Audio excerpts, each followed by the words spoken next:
All right, what's today about? How'd you know? Besides, it said it on the syllabus.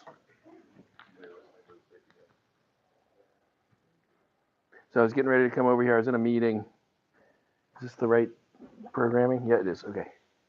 In a meeting, it was running late. I say, all right. Oh, and I was actually a little bit angry.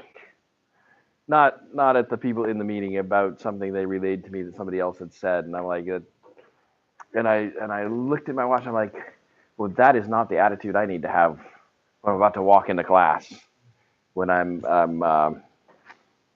yeah. So I was like, what am I going to do in the next 3 minutes to get excited for a safety lecture? And somebody said safety dance. And there was a moment where I was going to sing it to you because I do know all the words. And I decided we'd play it on YouTube instead. All right, so as we're going to get into this, let's actually let's get rid of the screen thing here. Screen up.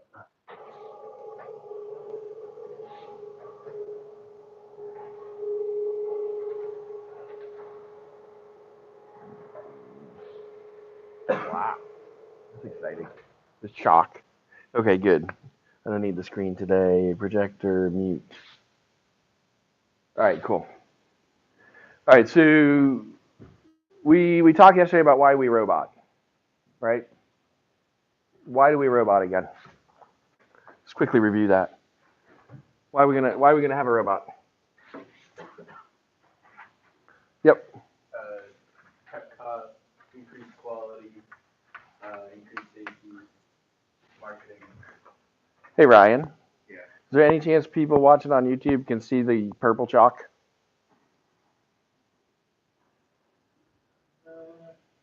Not that great. We're not gonna use the purple chalk.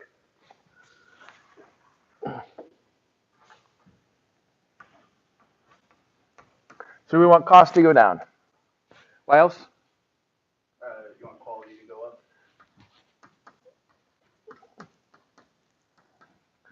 To go up. What else? Safety to go up.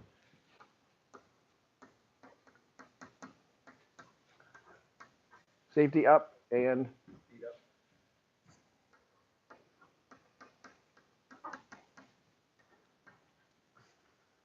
is that it? Marketing as well. Oh, we might do it because of the GWiz factor. Right? We might be doing it just so that we can say we're doing it for our marketing efforts. So these were the reasons we came up with the robot. Now, there's a common thing where we say we're going to do dull, dirty, dangerous jobs with robots, right? So if it's dull, dirty, or dangerous, it's a good candidate for automation. Well, and it doesn't have to be a robot. So yesterday we were specifically talking a lot about robots. It doesn't have to be a robot. An automation system, which may include robots, right? So today we're focusing on safety. And when we talked yesterday about doing these dull, dirty, dangerous jobs, the idea was that you put the automation system in place in order to reduce the risk on the workers. And what kind of risks could we automate away from? And we talked about a couple of them yesterday. What kind of risks would we automate away from? Yeah. Radiation. So we might want to automate away from radiation.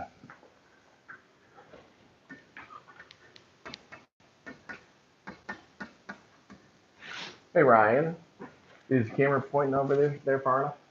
Thank you. I could almost have a cameraman if you just moved a couple seats forward, huh? Right.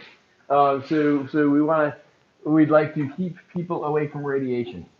So years ago, I worked at a nuclear power plant. I told you this already, right? I told you about my boat ride. Yeah. Okay. So during that refueling shutdown, they used a robotic arm or an automated robotic arm crane thingy, whatever you want to call it. It was basically a robotic arm that would reach down into the reactor, pick up the fuel rods, move them. Actually, it would pick it up from where it was, move to the center of the reactor, move up to some transfer height, and then it would move to the spent fuel pool. So these were the ones they were getting rid of. And actually, the way they do that is they shuffle them around and they put the new ones in at certain places, and then like they have a life that they phase them out of there. And so that arm was so that you could move those fuel rods through the 30 feet of water that was between you and the radiation, so that you could actually be there. It was actually they lost the fuel rod while they were refueling. It's kind of cool. They have all over the nuclear power plant. They have these this like plant-wide PA system, right? So the control room can give you announcements. Actually, anybody in the plant could activate the plant-wide thing. I could walk over to a button and I could make a plant-wide announcement if I felt I needed to. Usually you didn't. Usually you press the button that called the control room, and you ask the control room, you know, or you told the control room something. But at any rate, so plant-wide announcement. Um, we have lost a fuel rod during the refueling process. All unnecessary personnel stay clear of the refueling floor. And I'm listening to that. Oh, and by the way, we're declaring a site emergency. We're declaring a site emergency. We've lost the fuel rod in the reactor, and it turns out lost just means that they weren't sure that it was where they thought it was. It wasn't like it was lost and somebody had absconded with it. It was actually right in the spot where it was supposed to be. They just weren't sure because the camera had died on their robotic arm, and they know that they went down to pick it up. They know that they closed the thing. They know that they started moving, and then they realized, hey, we don't see the fuel rod. We don't know where it is. And at that moment, they shut everything down, right? So it was a pretty good reaction. But I was thinking about that. All unnecessary personnel stay clear of the refueling floor. And the more I thought about it, I'm like, well, no, if they're unnecessary, shouldn't they proceed to the refueling floor for diving operations? Right? So this is an example of where we're using a robotic system, an automation system, in order to get away from radiation. What else? What might we want to protect our operators from? Yeah. Heat, which I suppose is just another form of radiation, right? Dust, maybe dusty environments, um, environments with like confined spaces.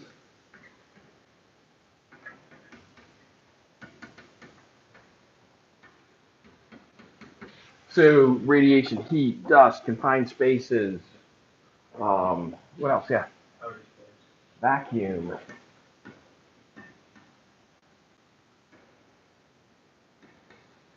Is it two U's? There's no E. There's no E. Otherwise. There, yeah. Chemical? Chemicals.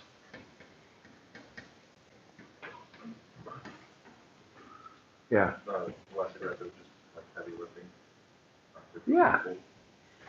How about we call that ergo?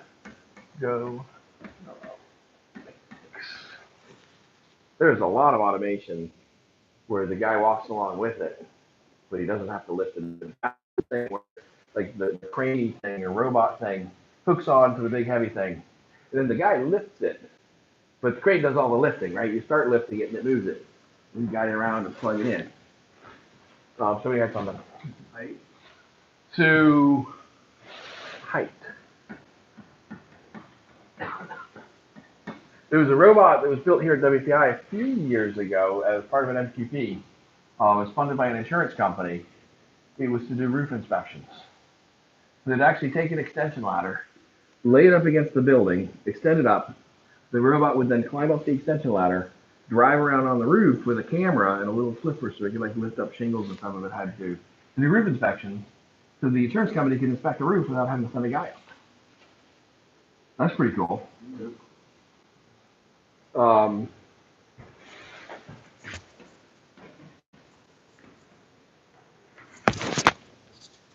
right? Bomb disposal units use robots to do these kind of things, right? So it's not just in manufacturing. Now, we're talking about in manufacturing, the things we're looking at a lot here are things like heat, dust, confined spaces, chemicals. I guess once we start doing our spaceborne manufacturing and mining operations, it'll be vacuum maybe. Right. So these are things that we'll typically want to automate in order to make the operator more safe. How about high speed?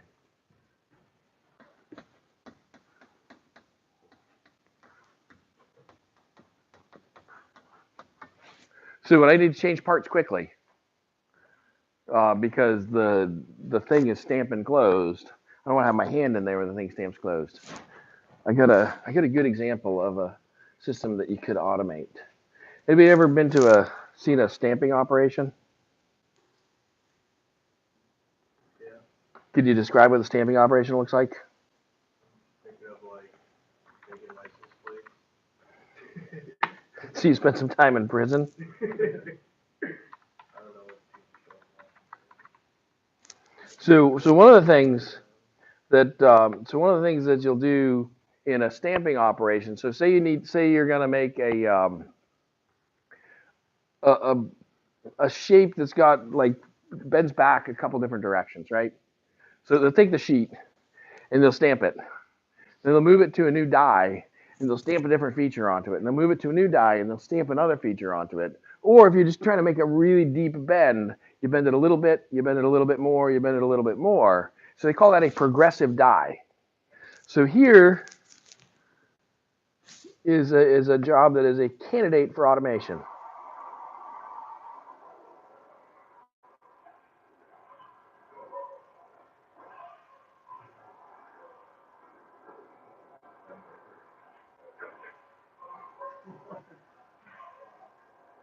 So this might be a candidate for automation if we were running this in the, oh, you guys, the screen's up. It's easier to see when the screen's down. But you can sort of see what's going on, huh?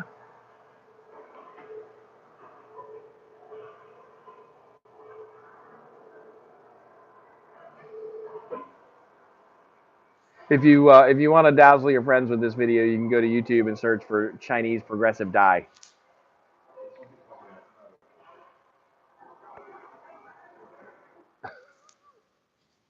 All right, so let's talk. I don't know if that's a good title actually, but I don't know that I'd say we're not competitive. 9 minutes of unbelievable moments caught on video. 10 most dangerous jobs in the world. It's heights, huh?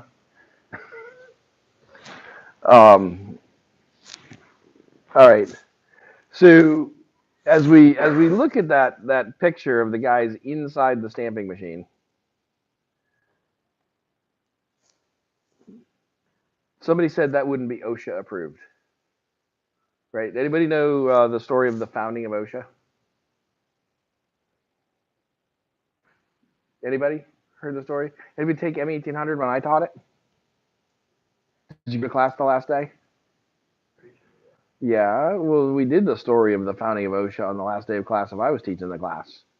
I've also taken OSHA course, like OSHA All right, so what is OSHA? So you, no, I have no idea. what is OSHA? Occupational Health, Safety, and Health Administration. Occupational Safety and Health Administration. Anybody know what year OSHA was founded? Like 78? No. Before that. Anybody know why OSHA was founded? Can't take a stab at it. What's the triangle waistcoat factory thing? That may have been a factor. Let's just take a quick look at this.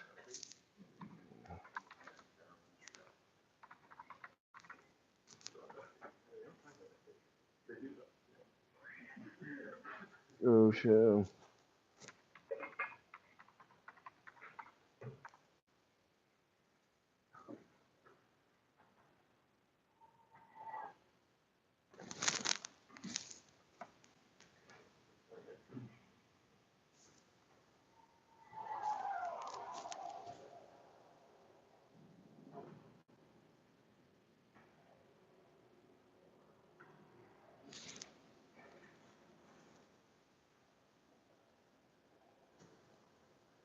dig into some details here in a second. I want to write the details down.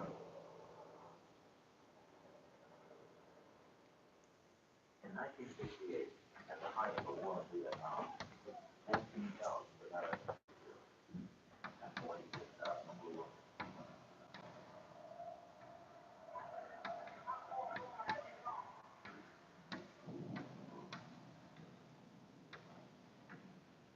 That same year, another 14,000 Americans were killed. But those lives were lost right here in the United States. Because those American men and women were killed at work, on the job. Another 2.5 million American workers suffered disabling injuries. That's 54 times the number of people who had wounded in Vietnam that year. By the subcommittee in order, this morning we're continuing with our oversight hearings to the occupational safety and health. In an effort to stem this tide of injury, disease, and death, Congress created the Occupational Safety and Health Administration in 1970. So 1970, OSHA was formed because in 1968, 54 times as many people were injured in industrial accidents in the United States than were wounded in Vietnam. 14,000 people killed in Vietnam, 14,000 people killed in industrial accidents in the United States. That's why OSHA was founded. So the job of OSHA, so somebody here when we were looking at the thing said OSHA wouldn't approve that. Yeah, probably not. Screen up. Okay, so if we're designing our automation systems in part to keep the people safe, what do we have to consider when we design our automation system about safety?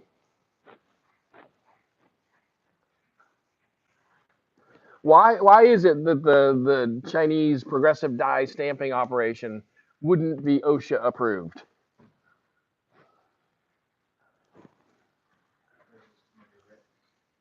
All right, so we think there's too many risks. So the health and safety of the operators is at risk there. Why is it at risk? Specifically, what were the risks? So there's a giant stamp suspended above them. Okay, so there's a heavy mass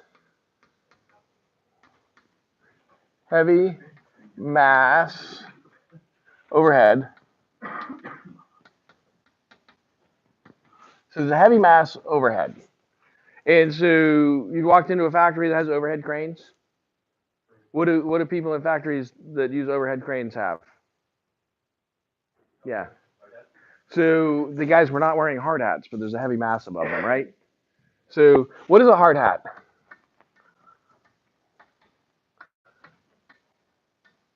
Hard hat's an example of something. It's an example of personal protective equipment, or PPE. All right, so when the 50-ton crane is moving the big steel roll above your head and it falls, what's the hard hat going to do? Not too much, right? But what if the guy working up on a ladder drops a wrench or a screwdriver? So the hard hat isn't to protect you from the thing the 50-ton crane is carrying. The hard hat is to protect you from somebody dropped a bolt, right? But it's personal protective equipment. Okay, what else we got? So heavy mass overhead, our stamping die, what else is the problem with it? To the best of our knowledge. Yeah, they're down here like this all day long. Maybe that's good though. I don't know if you go back to our ancestors, we were sort of hunched over and working like that with our hands. Might be okay. Oh, that's true. Doing this stuff, huh? It's like what do we call that? The crescent pose? Right, so they were doing yoga. It's good. Probably get a discount on their health insurance because they're doing yoga. Right, so ergonomics was bad.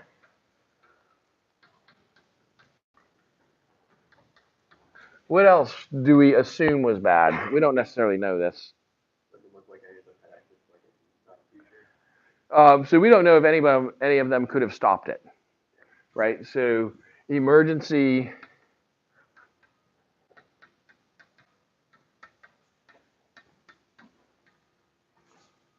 So there's no way to stop it if something goes wrong that we know of. It was not obvious. What else? What else is pretty clear? If they, for some reason, had their hand. There was no guard. Die. There's no guard that would keep them from having their hand in the way when the thing came down. And there's no interlock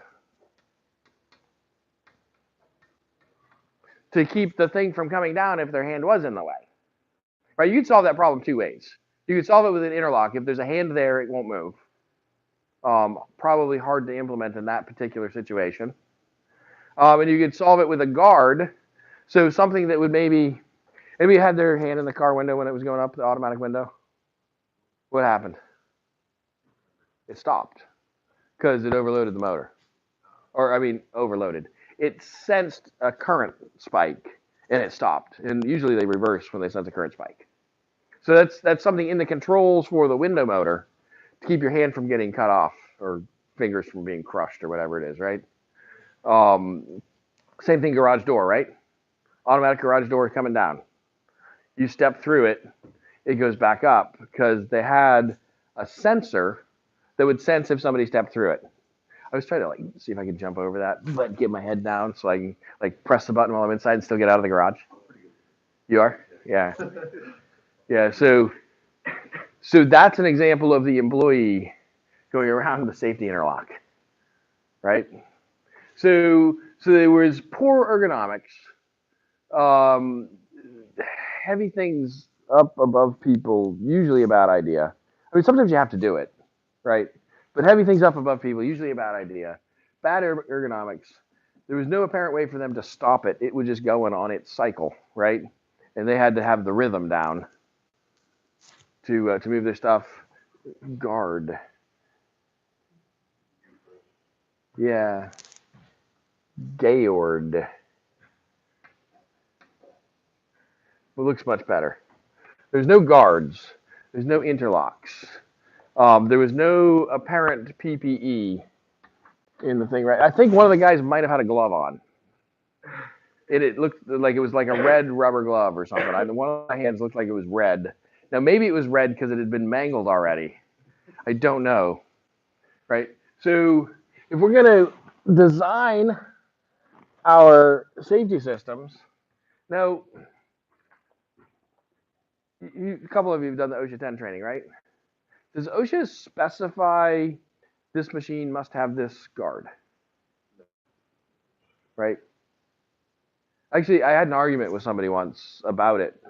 So I was like, well, we have to do it because we want to comply with OSHA. And so therefore we have to install these guards. And so we actually researched it pretty thoroughly. And so a particular piece of equipment typically does not have an OSHA regulation that says it must be guarded or it must have these interlocks. Right? Because all those systems change over time. Right? We can get better and better and better at doing those things. I got a guy I know owns a company.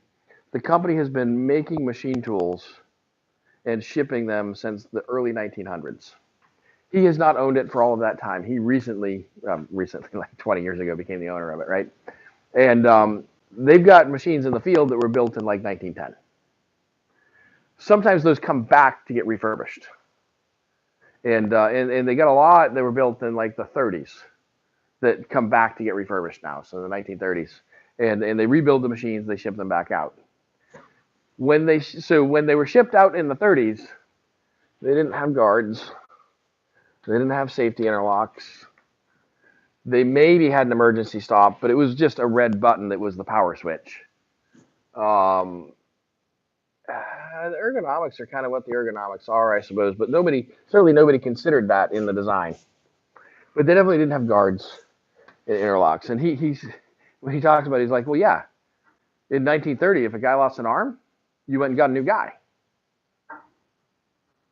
And so they just find a new guy, and that guy didn't have his arm because he was in an industrial accident. And nobody really thought much of it. When they send him out now, they've got to put guards in them. They've got to put the interlocks in them. They've got to comply with today's best practices. So when you're designing your automation systems, and the other thing is, if your company has a policy, and says that these machines will be guarded in this way, and then you have a machine that's not guarded that way, now you are violating OSHA. So OSHA didn't say it had to be guarded that way, but as soon as your company says a policy, if this is our safety policy, people will do this, it will be this way, now you're in violation of OSHA regulations.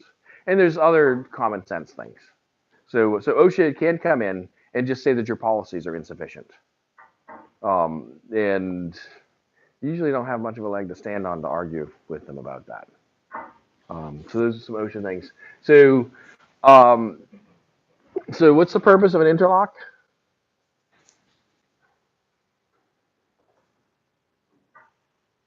And how would you do it? So if you were going to put an interlock in that stamping die, all right, so what would you do to fix the stamping die?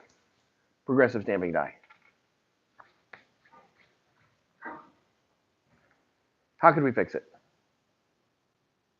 Yeah. All right. Sounds good. How are we going to automate it? Kind of like linear conveyor belt that's like incremental, and there's like, or there's like a progressive side. All right. So the part, if we just look at a cross section of one of these dies.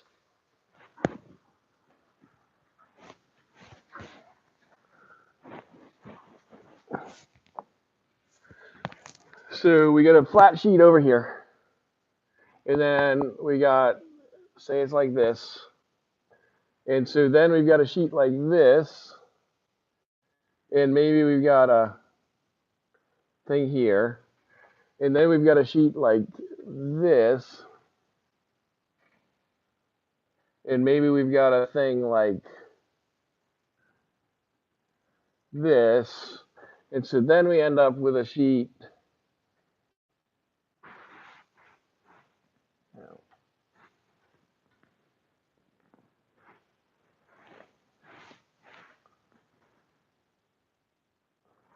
like this to the next step, right? And so when it gets pushed down, it makes this shape, right? And then it's on the die. So you're gonna have something to pick it up and advance it to the next section. And that's what those guys were doing, right? They're reaching in, moving it to the next section, reaching in. The guy at the end was reaching out, putting them in a pile, reaching in, putting them in a pile. So how are we gonna automate this? I don't mind. I like the idea of making them linear. Kind of makes it easier for me to visualize because I can draw it on the board linear. So what could you do?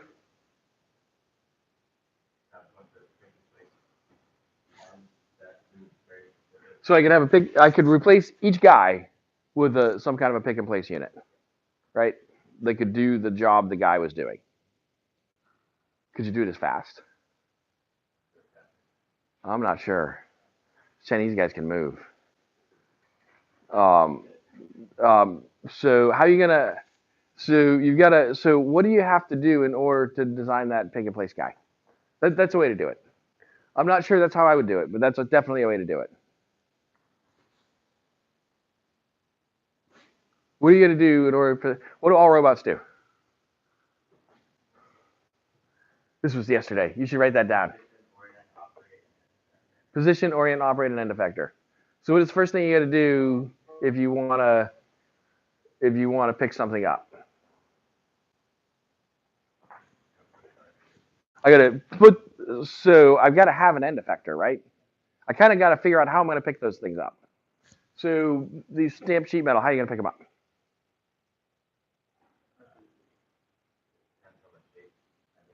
What do you want to do? Like a gripper like this? You're definitely not going to be faster than the Chinese guy then. Maybe a suction cup? Yeah, something like that. Suction cup, magnet, something like that. Vacuum. Vacuum works really good for stuff like this. So we're going to go in there, we're going to squish our suction cup down on here, suck a vacuum, whoop, whoop, whoop, and then get out of the way. Tuck up like the Chinese guy. Right? So we do that. So how much do you think, we talked about robot costs the other day. What do you think it's going to cost to replace each of those Chinese guys with a robot?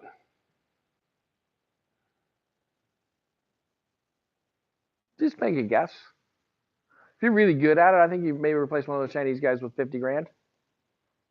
Capital expense. You don't have to feed him. He does not need a bowl of rice at lunchtime. He does not go on breaks to go pee.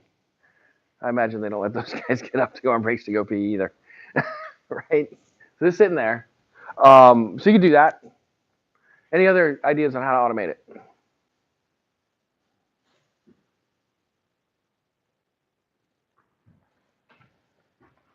Could have the dial rotate. So instead of moving the, oh wait, no, still picked up, but you could have the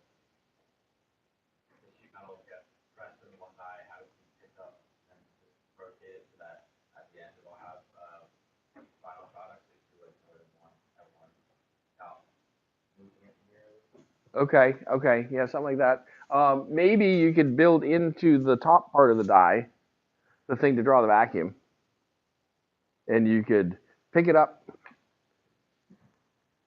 move over, go to the spot where the next one is, drop it down where the spot is, come back over and crush. You might be able to build the whole system into the dies. I don't know, I just thought of that. How about that idea? But then instead of picking up and moving, pick it straight up. And the die move, the other thing moves. Yep. And then it just comes back down. Well, yeah, but each top and bottom matches. So you're gonna have to drop it and then rotate the other part too. So at some point, both the top and the bottom have to move, or you have to do that because the top and the bottom have to match. Okay, so we do that. What if we're not gonna spend 50 grand? Because for 50 grand, I can pay a lot of Chinese guys to move parts. So what if I had to make it safe without automating it?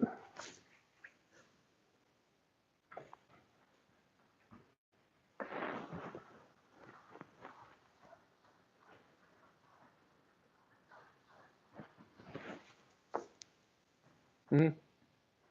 Let's ignore the ergonomics, because we could figure out the ergonomics by having a different seating arrangement for the guys too. I guess maybe this is, I was gonna say having one outside of the. You still have to reach in. It's still dangerous to reach in. Yeah, that's losing an arm for crushing your head. Yeah. Have some sort of sensor that they have to like cover with their hands. Yeah. Their hand? I think you need both hands. Right? Can't go down until everybody is bent over like this, holding on to the thing with both hands. Right? Then you could make that system safer. I'm not gonna say you're making it safe, but you could totally make it safer if you had an interlock that did that. Not only that, you could have guards that came down before the die came down. That if you interfered with the guard as it was coming down, it would have like the sensor like your window has, and it would stop the operation. So there's some ways you can do that. All right, so when we build our automation systems though, we have to be thinking about the operator safety, the person who's going to operate the automation system. We also have to be thinking about the safety of people in the vicinity of the automation system, right? Because if we automate well enough, then we don't need an operator there. In the case of these Chinese guys in the die, they know what they got. They know what they got to do. They'd like to keep their hands on, right? So they're paying attention. If you had an operator that's working around the machine tool or working around the assistive device, and they're always there, they pretty much understand the hazards. What the risk of them getting hurt at that moment is because they've become lazy, they've become used to it, they've wrapped duct tape around one of those handles because they're tired of grabbing it. So very often, in a case where an operator puts something in the die and then operates the machine, you got to have two handles that are far apart. The operator's got to be holding both handles before the machine will operate. And as often as that, one of the handles has duct tape wrapped around it because the operator doesn't like doing that. But so that's one of the ways that we'll put a safety system in there where the operator has to interact with our automated equipment.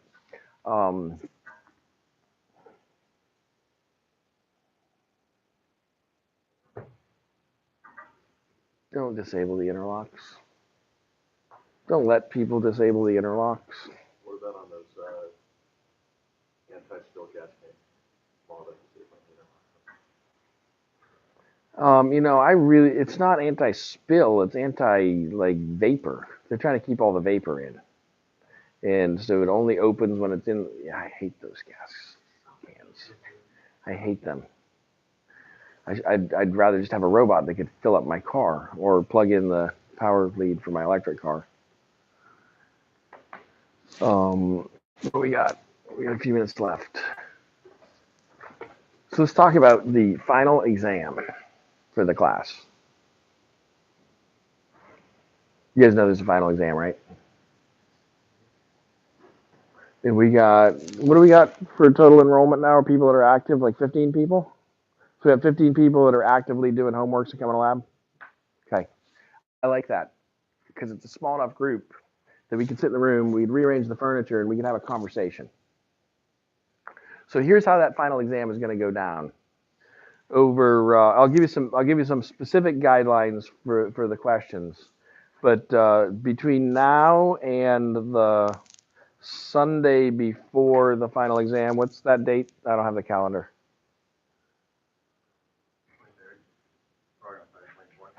24th is the Sunday before March 1st? Okay. So between now and then, you guys should come up with a list of 4 questions that people who took the class should be able to answer the question. And the answer should require some demonstration of understanding and the ability to discuss the answer. So something where you'd write a paragraph or paragraph and a 2-paragraph kind of essay answer to that are good questions. Questions that you think talk about people demonstrating understanding of the class, the topics of the class. They could be specific. I don't know if I'd go so far as to say what's the variable name for the thing when you're using this module in the Esprit API. That's sort of like nitpicky. That's the kind of thing that I would expect people to be able to look up. So they should be at a higher level. Things where you, and it could be that there's not a single unique correct answer. It could be that the question inspires a discussion, right? So you'll create those. We'll put a thing on Canvas so you can hand in your questions. Maybe we'll put like 5 things on Canvas so that you hand in each question individually. So if you think of a question, you can do that question, hand it in. And then we got on the calendar for the Tuesday, right? Yeah. So on the Tuesday of that last week of school, we're going to sit in a group, and I'm going to select from the questions and ask each of you the questions. It won't.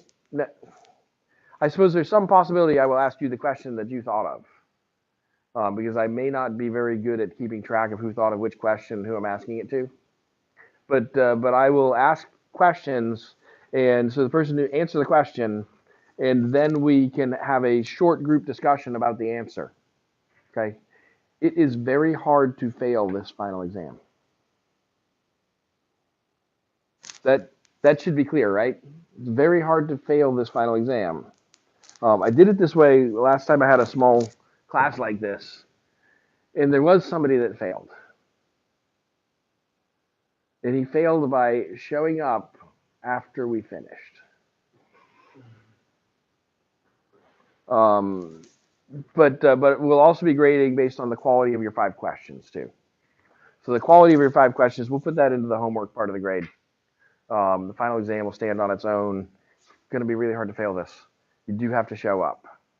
You do have to be ready to talk about the class as a whole. I really like these small classes so we can do that. Can't do that with 70 people in the room. Can't even really do it with 20 people. But 15 people, I think we can pull it off. Especially if a few of you decide to fail and stay home. You can't watch on YouTube for the final exam. You can't watch on Echo for the final exam. You have to actually be here for the final exam. And there was somebody that said they can't be here for the final exam. We'll work it out. I'll give you all the questions to answer or something like that. Is that good? Did I cover everything? What do we got left in labs? Right, next week on Tuesday is the only day we have class next week. Next week on Tuesday we are going to talk about programmable logic controllers, PLCs. I told you I know Dick Morley who invented the PLC. So we'll have a couple stories about Dick Morley probably, and he's a angel capitalist. He looks at about 100 business plans a day because people want him to give money, right? And he did say sometimes it's like a 1 martini decision. Sometimes it's a 3 martini decision. So he's the one that taught me that language.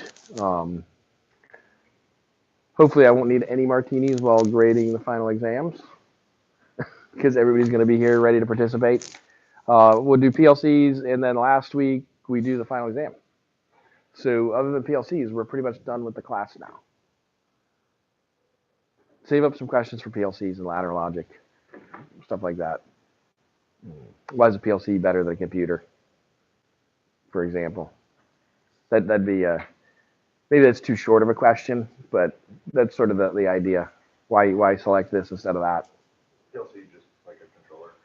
It is a very specifically programmed controller, so it's like a microcomputer. But the way that it processes the commands is very unique, and it allows it to be extremely fast with low power technology, and it's also extremely reliable. So you don't need a supercomputer to do the operations because of the way the programming is structured. Almost every CNC machine tool, the back end is a PLC. Pretty much every automated factory processing line, it's a series of PLCs that are talking to each other that are running that. Before they had PLCs, they had wires and relays. And so to create an automated factory assembly line with wires and relays, you can imagine how many hundreds of miles of wire were going back and forth. Because you want to put all the relays in a cabinet so that when you're troubleshooting it, you can go to one place to troubleshoot it, right? So these giant cabinets full of relays. And so a relay, when it gets a signal, it turns on or it turns off, right? So what a PLC is basically, I don't know, 1,000 relays in a box this big because they made them out of transistors instead of relays. And so he, New Year's Day, 1969, hungover, realized that he could get some transistors and put them in a box and it would do the same thing as his giant cabinet. And he created this $8 billion industry. So it was a good day for him. He has a backhoe that's robotically operated. He's got a farm in southern New Hampshire. And he'll sit in Florida on the beach with his joysticks and he'll run his backhoe that's on his farm in southern New Hampshire. Not because he really needed to dig a hole, just because he can. All right. See you next week, Thursday. Labs all set, Ryan? Okay. You guys are good? Thank you for being here. Thank you for being more than 4 people today. So what was the deal on Tuesday? How come nobody came? What's that? Messed up my alarm. All right. That's fair. There's a lot of poor alarm choices that day, I guess. It wasn't just you. This is, Yeah, what time do you, what time do you? Oh, you Normal lab. Oh, yeah, of course.